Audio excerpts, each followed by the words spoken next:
वैद्य जी करनाल की तरफ से आप सबको सुख शांति का आशीर्वाद। देखिए, सर्दी के दिन है, खांसी जुकाम होना आम बात है। थोड़ी सी लापरवाही से खांसी जुकाम हो जाती है।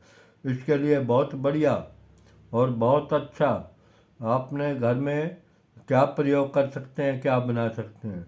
इसके लिए मुलट्ठी मुलट्ठी न एक लकड़ी आती है, और गुल बनक्शा असली और अजवाइन देसी, तीनों बराबर बराबर समभाग लेकर बारीक पीस लें और इसका पाउडर बना के और अपने पास रख लें।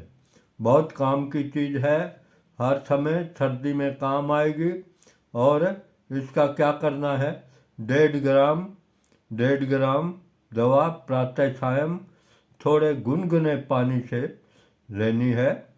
इससे क्या होगा, नज़ला, जुकाम, इन्फ्लुएंजा बहुत ही गुणकारी है ये इन चीज़ों के लिए। जुकाम के कारण होने वाली खांसी भी इससे दूर हो जाती है।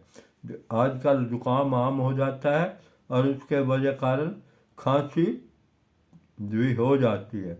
इसके अलावा एक और नुक्ता मैं आपको बता रहा हूँ, क्या है, सौंठ, काली मिर्च और पीपल तीनों को संभाग लेकर कूट पीस ले। फिर चौगुना गुड़ मिलाकर बेर के बराबर गोलियां बना ले। एक एक गोली दिन में 3-4 बार ताज़ा पानी से दें। इससे क्या होगा, इन गोलियों के सेवन से सिर का भारीपन, कफ और जुकाम ठीक हो जाता है, क्योंकि कफ भी हो जाती है ना आजकल सर्दी की वजह कारण, तो इससे कफ भी ठीक हो जाती है। देखिए, ये घरेलू चीज़ आप घर में प्रयोग कर सकते हैं इसका। तो आप जो आपको अच्छा लगे वो प्रयोग कीजिए। मेरे चैनल करनाल वैद्य जी करनाल को लाइक, शेयर व सब्सक्राइब जरूर कीजिए, ताकि किसी का फ़ायदा हो सके, किसी का भला हो सके। धन्यवाद आज का वीडियो देखने के लिए। शाम को फिर मिलेंगे इसी प्रकार के घरेलू वीडियो के।